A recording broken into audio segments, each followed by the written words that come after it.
Welcome, everyone, to Writing About Conflict Modes. I'm Dr. Basil Considine. I am here from the ACU Online Writing Center, and today we're going to look at how to write about conflict, to write about personal styles, and how these come together in an assignment for CONR 602. If you are new to ACU or new to the Online Writing Center, welcome. Happy to have you here. We work with students through a variety of services, all of which are free at no cost to you.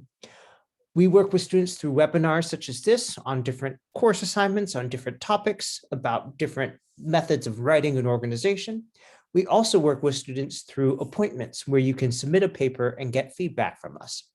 If you are just looking for general comments or have a couple brief requests that you want to put in, just go ahead and sign up on our online scheduling system. And by the time your appointment time comes around, upload a copy of your paper. We look at it, we send you feedback generally within 24 hours. If you have a lot of questions that you'd like to ask, you're having trouble wrapping your head around a different assignment or how to write about things in APA style, and you just would like to ask questions in real time or show something or have something shown to you, you can also schedule a phone or Zoom appointment, a real-time consultation, and just send us an email address at onlinewritingcenter@acu.edu, and we're happy to do that as availability permits.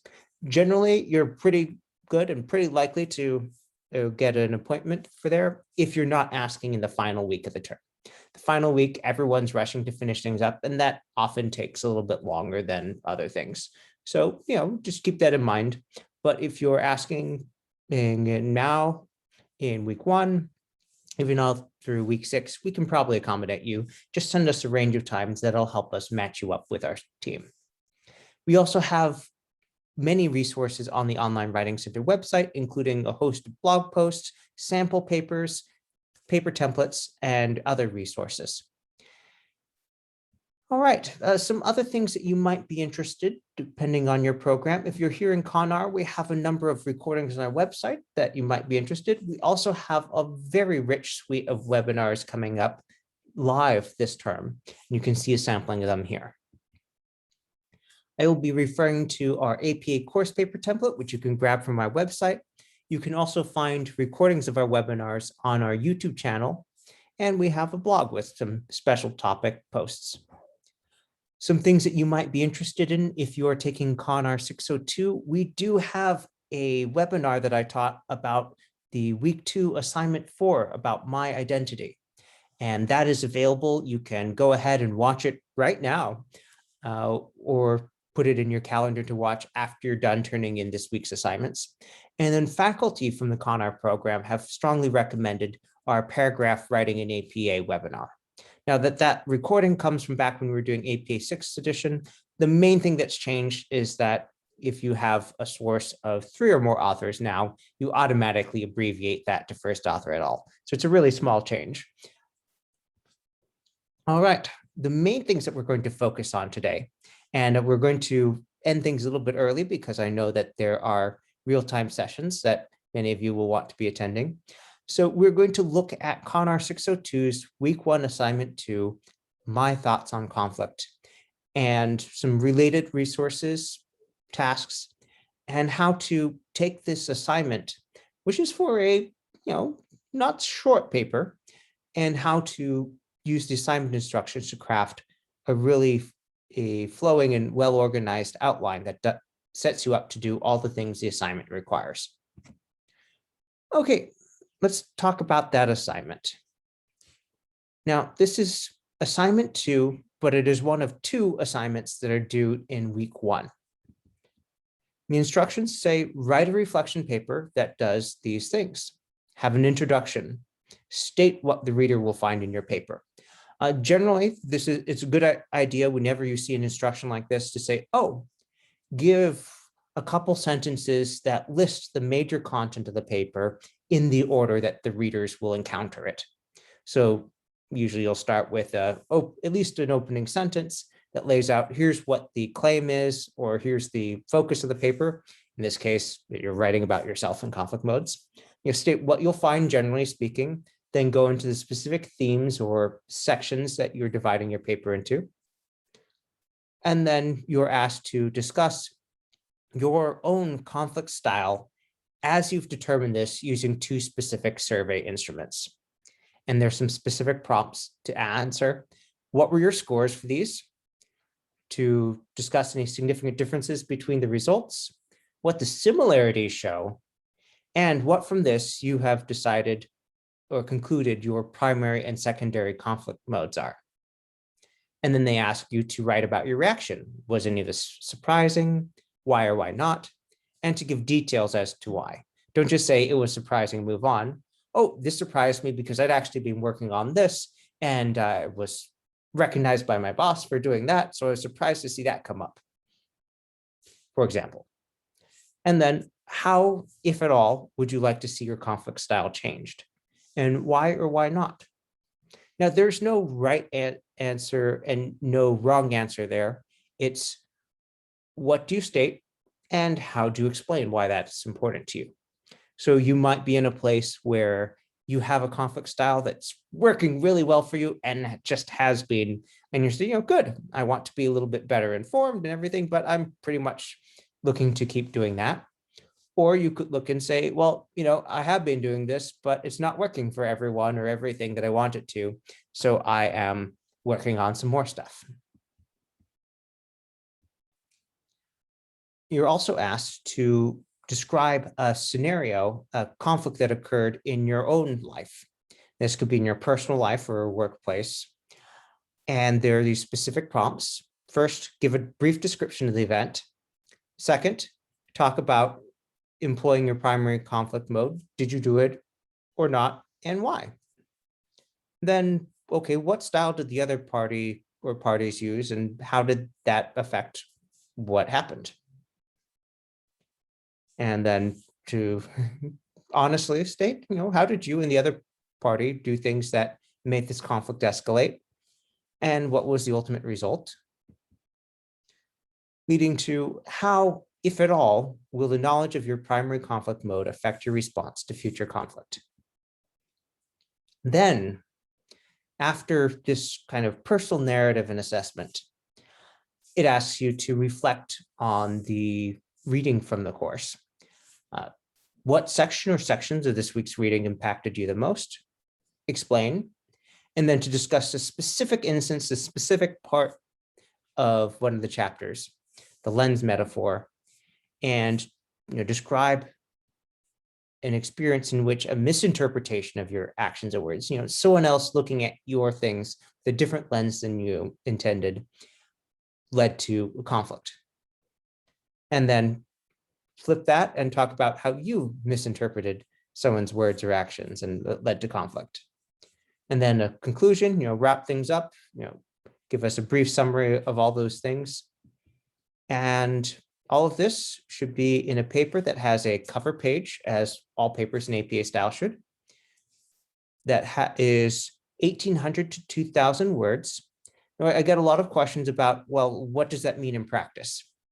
And if you use the APA course paper template and the basic formatting that goes with that, which is to say 12-point font, double-spaced, 1-inch margins, each page is going to be around 250 words. So the instruction 1,800 to 2,000 words is around 7 to 8 pages of content. That's not counting your references. That's not counting your cover page. That's 7 to 8 pages of writing. So it's not going to be a short paper.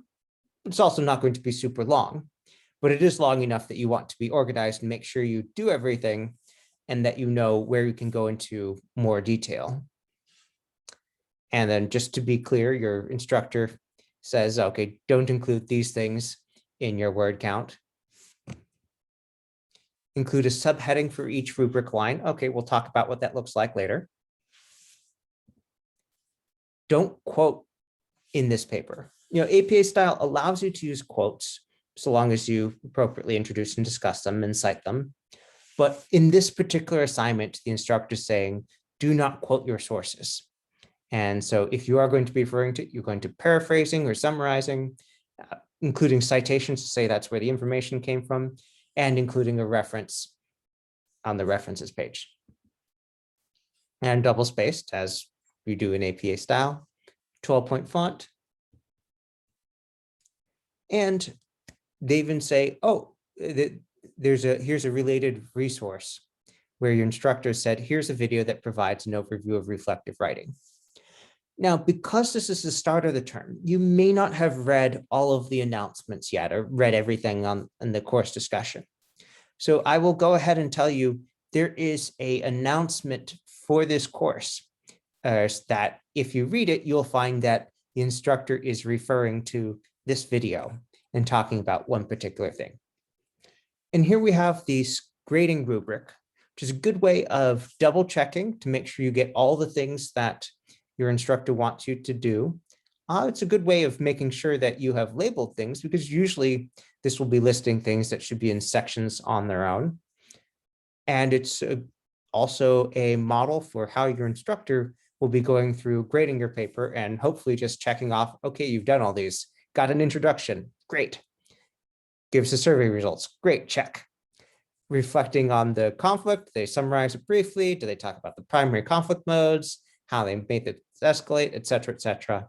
So this is reinforcing that you want to be writing your paper to give this information in the same order that the instructions and the rubric are listing them. Okay, so that's our brief introduction there. And I do encourage you to ask questions as we go along. I am certainly happy to pause and field any of those or to discuss any points in greater detail. So I mentioned earlier that the AP course paper template was going to be coming up. Here I've provided the short link, an easier to type link to just grab our APA course paper template, which you'll see me sharing in a moment. Now, you might be saying, well, I know how to write papers. It's a easy to follow list. Why should I outline? Well, outlines are, among other things, a great way to give you a blueprint of what you need to research and write with a rough idea of the detail in a way that the rubric and the instructions don't necessarily give you. Now, the introduction, for example, is probably going to be on the shorter side. You're talking about that episode of conflict is probably going to be longer. There's a lot of items in that rubric, and that suggests that that section should be commensurately larger. And so when you are looking at the outline, it's easier to see, okay, well, this should probably be a couple of pages because look how it is in relation to those other things. That's a lot easier to spot when you're creating an outline.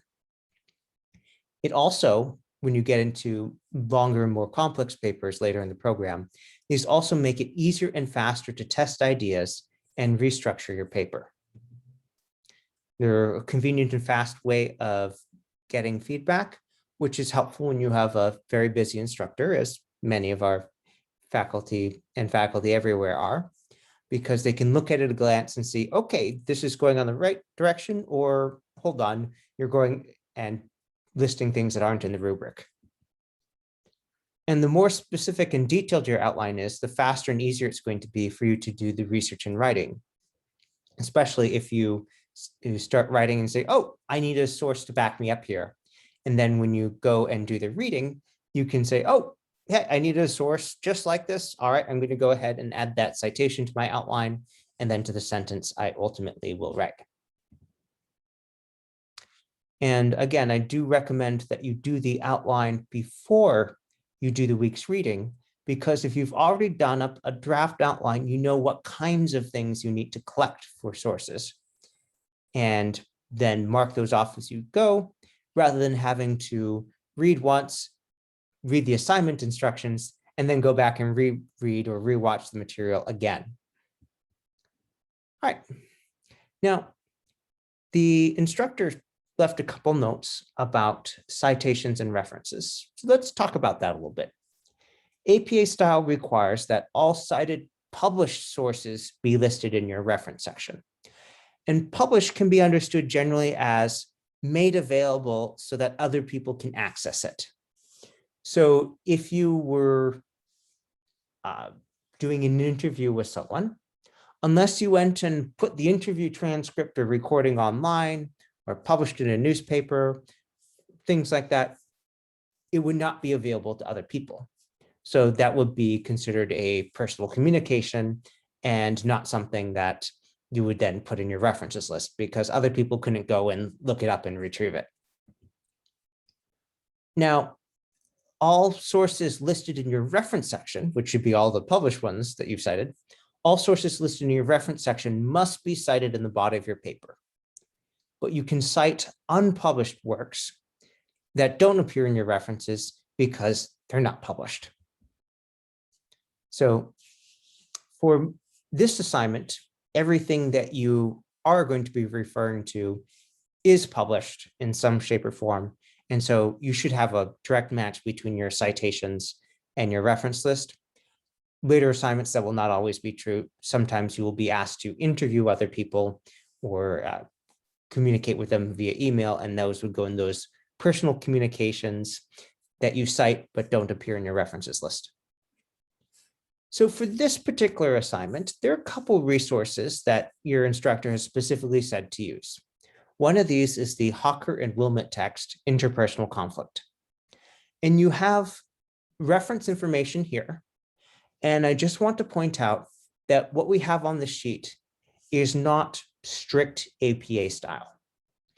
APA style references do not include the ISBN numbers. Now, if you're going to purchase the book, the ISBN is very handy because it lets you quickly find that particular book without having to go in and see if you've got the 9th edition or the 10th edition, for example. But for our purposes, if you're copying this into your reference list, we want to cross it out because we just need the author, there's the publication year, the title of the book, the edition, and the publisher. And if we're going to cite it, that would be Hawker and Wilmot 2018, or if it's all in parentheses, Hawker ampersand Wilmot, comma 2018. Now, there's also a video that I mentioned your instructor has added an announcement about how to cite it. And here I will say two things. One, there are a couple cases in the APA manual where you have to use your best judgment about which of more than one possible things. So that if you are dealing with, say, materials that are in your course website, those can be tricky to cite, and there's more than one set of rules that you could potentially use for some of those. But with your YouTube videos, you should be writing it out much as here. Now, instructors sometimes have house rules as well. A house rule is like you go over to grandma's house and like, okay, well, you might not care at home, but when you're at grandma's, you're on your best behavior, you're possibly dressed up, not swearing. And so house rules are like that when the instructor says, okay, this is okay, or please do this, even though it's not quite strict APA style. So you'll see that your instructor's announcement has dual concerns model with the first letter of each of those words capitalized. Now, I teach APA style. I really teach strict APA style. And so I'll tell you that the names of models are not normally capitalized in APA style. So strictly speaking, dual concerns model should be all lowercase. If you use the title case capitalization that your instructors provided and said, oh, here's how to do it. Well, they're basically telling you a house rule saying, okay, this is okay.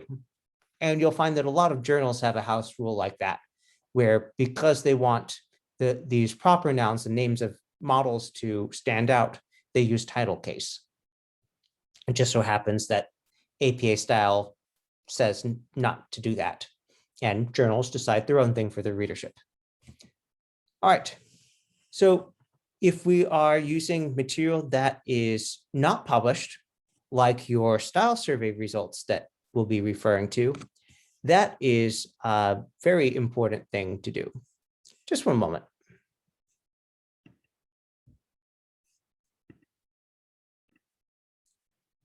So in addition to the style survey results, we also have the survey instruments that you're using to get those results. And here there's often a bit of confusion. because your survey results aren't normally made available to the public. You can't just give someone a link and say, here are my results. So the results themselves, in this case, are not published. But the survey instruments, when you're referring to them, they are published. They've been made available. The public can get them. So you would want to cite them and have them in your references list. So how would you refer to the survey results? Well, you could just say, my survey results showed that. I'm talking about it generally. But if we are referring to the survey itself, we might have the J. Hall Conflict Management Survey citation is designed to assess. And if you're wondering about the citation, we'll talk about that in a moment. But if you're referring to results in relation to that specific survey, we'd have kind of a combination. My results in the J. Hall Conflict Management Survey citation showed that I blah, blah, blah. All right, so let's talk about those survey instruments, because you're going to be referring to them a lot in these papers. So APA page 340, number 82, will tell you and show you how exactly to cite a survey that's published anywhere that you can get it. In this case, your instructor can access the survey, so the link just points to Canvas. Now, you might ask, wait, why is Abilene Christian University listed as the author? And this is something that will come up a lot when you later cite websites for things. When a specific author is not mentioned, but it is listed on an institutional website, the normal thing to do is to assign a corporate author. This would be like if you found, let's say, the nutrition information for McDonald's on McDonald's website. If it's not specifically signed with a name, the company claims authorship, and so you would cite McDonald's Corporation as the author. This is the same thing that universities do with their websites, where in this case, we have Abilene Christian University in general claiming the authorship of the different things on the website. So sometimes you'll find something where there's a specific author's name. It's like, oh, taken directly from this book. Great, you cite that author and that source. Sometimes you'll find something where the instructor has signed their name. You're like, oh, you credit them. If there's none of that, then we assign the corporate author, which in this case is, again, Abilene Christian University. What does that N period D period indicate? Non datum, which is just the Latin phrase meaning no date or not dated. So if there's no publication year there, N period D period. And then in the citation, it would be just Abilene Christian University, comma, N period D period. It's not saying that the conflict management style inventory was created by Abilene Christian University. It's saying, oh, you found that on an Abilene Christian University website. Now, if we're doing the Hawker and Wilmot book, then we just use the authors that did that. No matter which chapter, they claim credit for the book as a whole. So we just cite them as the authors.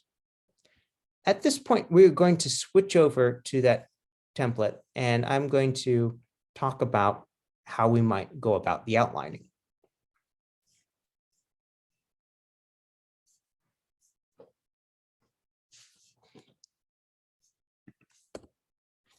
All right, you should now see my paper in Microsoft Word.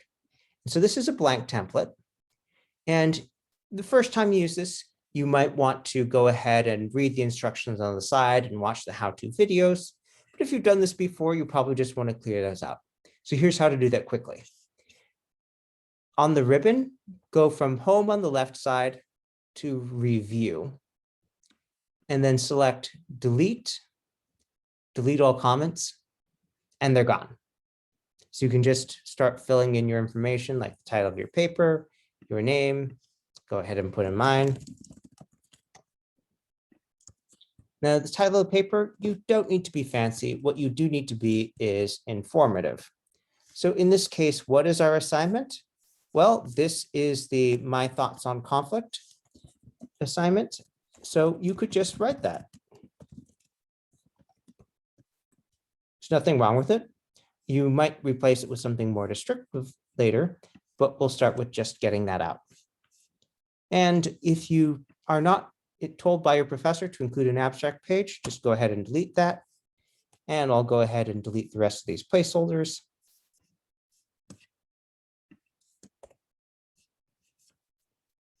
And remember those references I was talking about? Well, we know that they're going to come up because you're required to discuss them. So let's go ahead and add those now.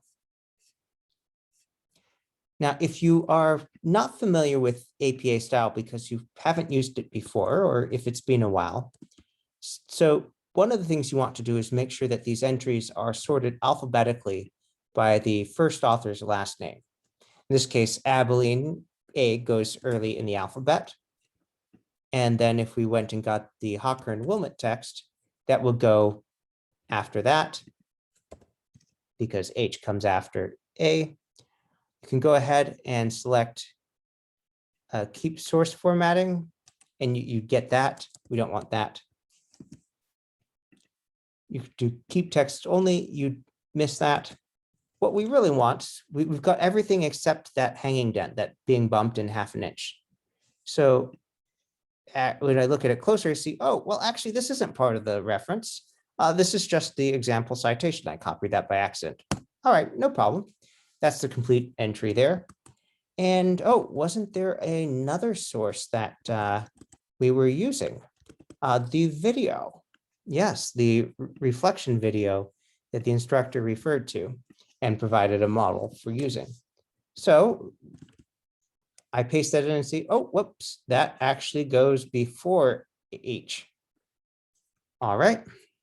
And so we have the 3 references that we expect to be using for this assignment. We've got them in here already. Great.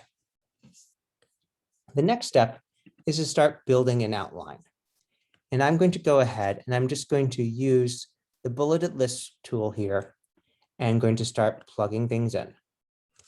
So I know that there'll be an introduction because that's on the list. I also know that there are going to be a number of other sections. And let's take a look at this. I'm just going to copy and paste the instructions here. And these are all sublist items in the original instructions.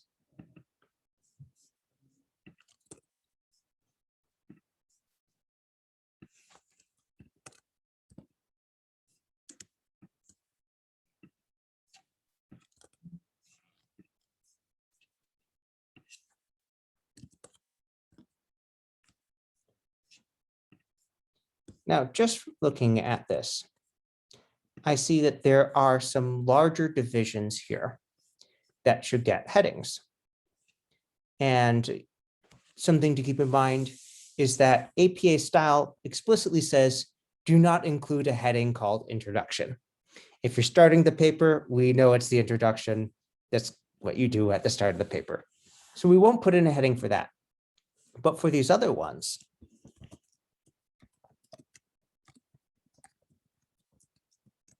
all right, it says discuss your conflict style survey results. So let's call it heading my conflict style survey results. And here's one of those reasons to use the template. If we go to styles pane here, we have a list of style rules that have already been set up that will make our headings look right. So the first heading level you have in a document is APA level 1. So I click that and you see how it gets centered and bolded. Great. So that's going to be our high level heading. And we know, oh, think back to last conflict, just looking at the outline in the assignment description tells us, okay, that's going to be another high level thing. And okay, last conflict in which I was involved. All right, so we'll call that my conflict, and that will again be an APA level 1 heading.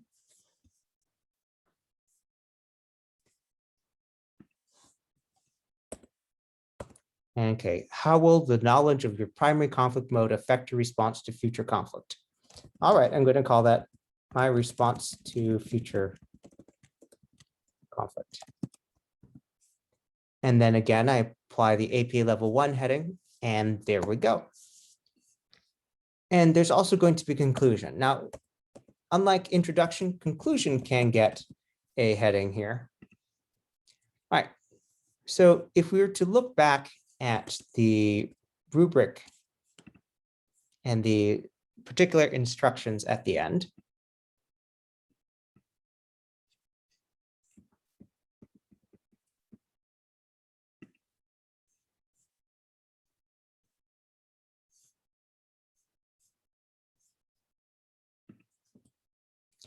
so it says, include a subheading for each rubric line. Okay, so we've got the major subheadings now, but there are more things as well. The instructor's saying, all right, we should be labeling the other things. All right, so let's go ahead and put those in as well. All right, so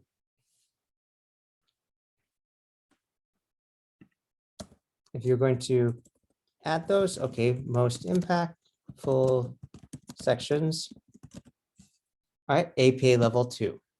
You can see how that made it bolded and aligned to the left.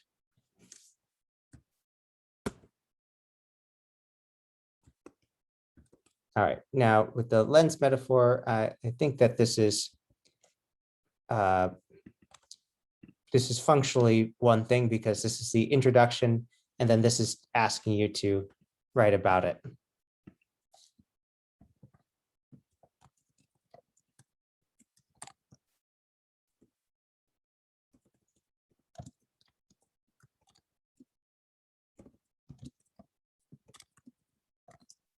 All right, so AP level 2 again. And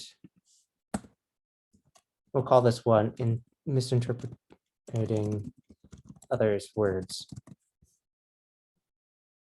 Now, you can call these many different things. The important thing is that they are accurate and that they give us an idea of what's being discussed in here.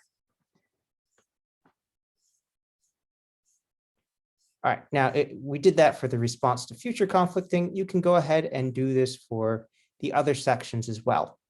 The basic idea is to make sure you do all of those required things. So the instructor says have a subheading for all of those for each line in the rubric. All right, well, go ahead and do just that. And if we go back there,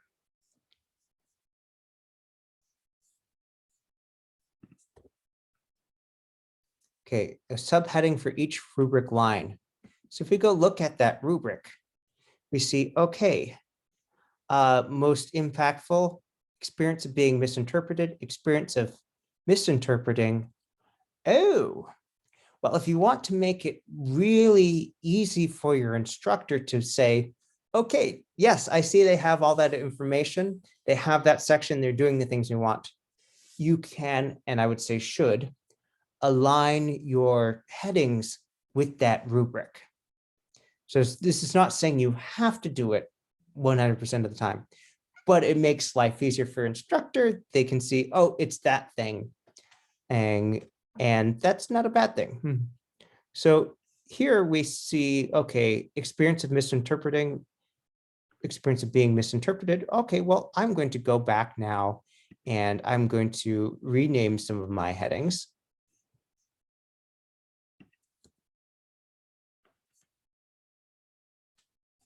And that's going to be experience of misinterpreting.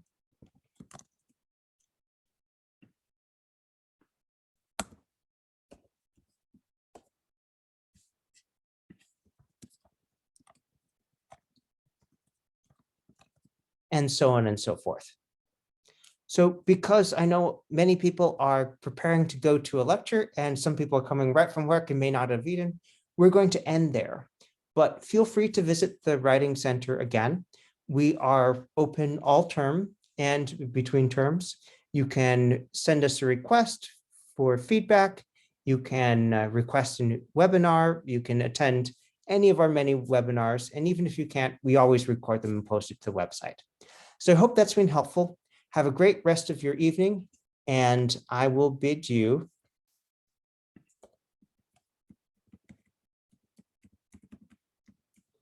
you can contact us at any of these means through our website, through email, and coming through an appointment. Have a good night, everyone.